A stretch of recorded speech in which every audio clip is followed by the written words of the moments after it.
관계 속에서 싫은 소리를 못 하시는 분, 쓴 소리를 해야 되는데 이 사람하고의 관계가 망가질까봐 말을 못 하겠다. 거절도 마찬가지고 회사에서의 부정적인 피드백도 마찬가지였고요. 그럴 때 제가 드리는 조언은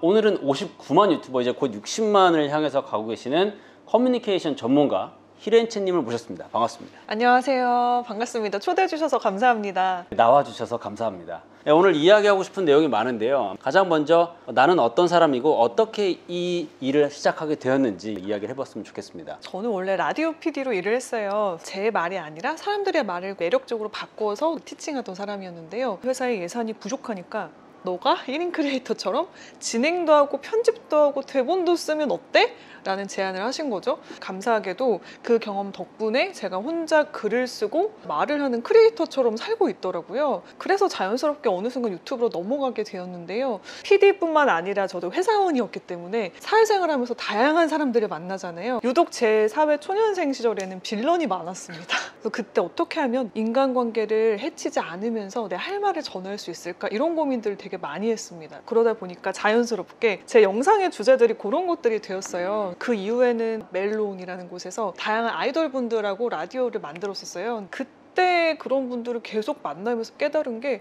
이분들이 사랑받는 이유가 있구나. 말도 이렇게 하고 표현도 생각보다 되게 진정성 있게 하고 애티튜드도 되게 좋으시더라고요. 그래서 그분들께 제가 배운 것들 그리고 누군가에게 알려주고 싶다 했던 것들을 이론으로 정리해서 많은 분들께 공유를 드리는 것이 시작이 되었습니다. 유튜브 채널을 언제부터 시작을 하셨죠? 제가 시작은 아마 코로나 터지기 1년 전쯤에 했을 거예요. 1년 동안 1000명을 못 모았었습니다. 1년 동안 1000명을 못 모으셨다고요? 네. 근데 계속 하셨어요? 네, 계속 했어요. 그 이유는 회사를 다니면서 했습니다. 그렇기 때문에 뭐 영상의 업로드 주기도 들쭉날쭉이었고요. PD였기 때문에 회사에서도 편집하는데 집에서도 편집을 하는 게 너무 힘들더라고요. 그래서 회사를 그만두고 본격적으로 해보자고 제 인생의 첫 모험을 했어요. 그냥 해보자. 각 잡고 찍어보자 하고 3개월 동안 영상을 만들었더니 갑자기 유튜브 알고리즘이 반응을 해주더라고요. 그때 1년 동안 1000명을 못 모으다가 한 달 만에 10만을 모았습니다. 한 달 만에 10만? 네, 그렇게 급성장을 했는데요. 그랬던 계기 중에 하나가 코로나였어요. 집에서 유튜브 시청을 많이 하셨잖아요. 그때 운이 좋게도 타이밍이 겹쳐서 영상의 알고리즘을 더 탈 수 있었어요. 맨 처음 올렸던 콘텐츠들은 어떤 건지 기억나시나요?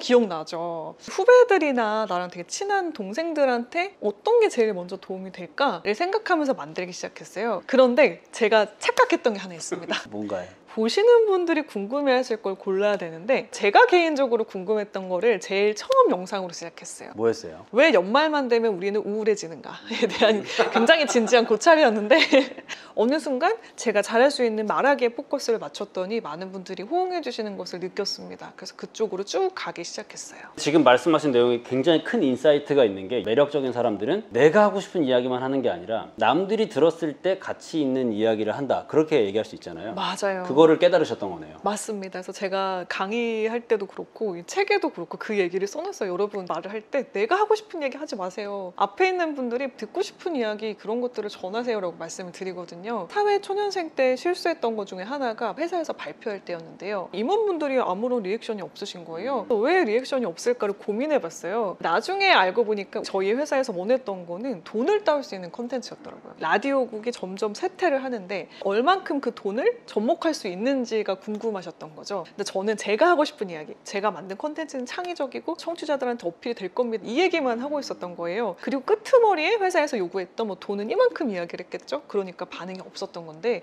이거를 순서만 바꾸셔도 아마 많이 달라지실 거예요. 어떨 때 내가 말을 참아야 되고 어떤 때는 안 돼, 얘기해야 돼. 그럴 때는 어떨 때 이렇게 구분을 할 수가 있을까요? 일단 첫 번째로 기준을 좀 정하셔야 된다, 본인만의. 기준. 네, 나는 어떤 기준을 가지고 있는지를 스스로 한번 돌아보시는 것이 시작이라는 생각이 들어요. 중요하네요. 판단을 하려면 기준이 있어야 되니까. 그렇죠. 좀 어려웠던 순간들을 본인 스스로 기준을 세우신 다음에 대처법을 연구해 보시면 좋을 듯 합니다. 예를 들어 나의 외적인 것에 대한 뭐 타고난 것들 있잖아요. 뭐 키라든지 목소리라든지 얼굴에 대한 악플이 달려요, 저는. 그러면 이거는 그냥 차단. 나는 그게 최선의 나의 대처법이다 라고 생각을 해요. 그래서 맞아. 누구는 뭐 악플도 쿨하게 의견이니까 남긴다 하시는 분들도 계실 거예요. 근데 저는 밑도 끝도 없이 갑자기 와서 저를 욕하시는 분들은 깔끔하게 차단합니다. 이런 식으로 나만의 기준을 세워놓으시는 거죠. 현실에서의 악플도 마찬가지라고 생각을 해요. 빌런들은 현실에서 악플을 달잖아요. 네, 면전에서 얘기하잖아요. 그럴 때도 내가 이런 상황 상황에서는 너무 힘들어서 밤잠을 못 이루더라 하는 말들이 있을 거예요. 그래서 그렇게 한번 스스로 점검해 보시는 것이 출발입니다. 일단 자기 기준을 좀 정하고 그 다음에 그래 할 말은 해야 된다. 대신 평소에 좀 준비를 해둬야 된다. 이렇게 생각을 하면 되겠네요. 네, 맞습니다. 우리가 커뮤니케이션이라고 하는 거, 말을 하고 하는 것은 멘탈과 뗄래야 뗄 수 없는 관계에 있는 것 같거든요. 말하는 것을 두려워하거나 사람들 앞에 서는 걸 두려워하는 분들은 이런 사고방식을 가지고 있으면 조금 더 빨리 극복할 수 있을 것 같다. 그런 건 뭐가 있을까요? 제가 추천드리는 방법 중에 하나는 떨린다 말고 설렌다인데요. 우리 뇌는 떨리는 감정과 설레는 감정을 구분하지 못한다고 해요. 떨린다! 라고 노래를 했을 때보다 설렌다! 라고 외치고 노래를 했을 때 사람들이 더 떨지 않고 정확하게 노래를 했다는 실험이 있거든요. 마찬가지로 내가 말을 할 때 자꾸만 떨린다면 아니야, 나는 떨리는 게 아니고 신나고 설레서 이렇게 심장이 뛰는 거고 목소리가 흔들리는 거라고 스스로 세뇌를 해보시는 거죠. 세뇌를 하는 과정에서 앞에 있는 분들께 멘트를 하시면 빨리 진정이 됩니다. 약간의 멘탈 시프트를 통해서 떨리는 감정을 설레는 감정으로 바꿀 수 있다. 떠시나요? 어떤 긴장되는 상황이 있으시나요? 제가 좋아하는 스타들을 만나거나 아니면 가끔 방송 출연할 때 카메라 감독님 한 대여섯 분이 저만 이렇게 쳐다보시면 떨릴 때가 있어요. 그럴 때 멘트를 합니다. 원래 평소에 좋아했던 프로그램에 출연하게 돼서 설렙니다 라고 하거나 아니면 MC분이 계시다면 평소에 좋아하는 어떤 분을 만나서 굉장히 설레네요 라는 멘트를 하고 나면요 훨씬 더 빠르게 진정이 되더라고요. 지금까지 커뮤니케이션 전문가로 활동을 하면서 다양한 사람들의 커뮤니케이션 고민을 들어보셨을 것 같아요. 네. 가장 많이 물어보던 질문 아니면 가장 많이 하던 고민은 뭐가 있었나요?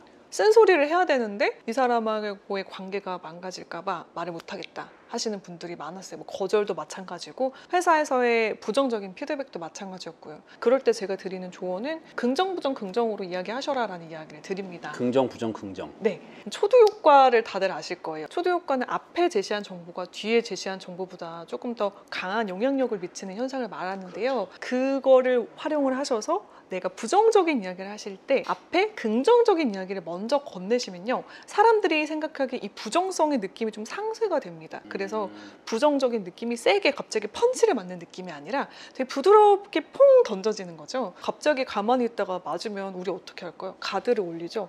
말도 마찬가지입니다. 갑자기 있다가 별론데 훅 때리는 게 아니라 이거 이러해서 되게 열심히 잘하고 있고 너무 잘 봤어요. 그런데 우리가 지금 이걸 개선해야 되잖아요. 그래서 제가 생각해봤는데 이 부분이 이렇게 개선되면 어떨까 생각해봤어요. 이렇게 이야기를 하는 것과 컨텐츠 별론데 하는 것은 받아들이는 사람의 리액션부터가 다를 수 있고 느낌이 다르다.